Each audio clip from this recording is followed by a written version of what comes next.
io giungerò fino a te per poi deporre il mio orgoglio in palmo alla tua mano, all'ombra del tuo letto, ai piedi del tuo corpo, all'ombra del tuo seno. Abbasserò il mio orgoglio fino in fondo ad un abisso dove nessuno scende, che nessuno sa, e coprirò le mie vesti di cenere e di sale, di vergogna e di fiele, coprirò i tuoi capelli di rugiada e di miele, stelle di mare. Ti darò un grande amore, grande, grande, così grande come non lo si può dare, così immenso. Non te ne andare,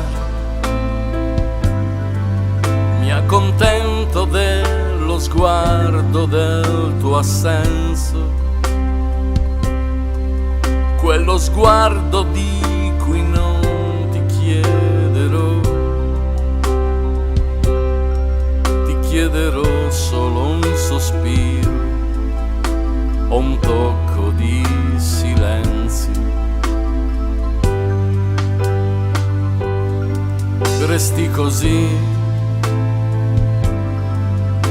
di un altro uomo e di un altro amore, poter restare ancora all'ombra del tuo volto per il tempo che mi resta e magari poi morire vicino alle tue braccia, felice da impazzire, felice da gridare, folle da implorare, ed io mi sazierò di briciole di giorni,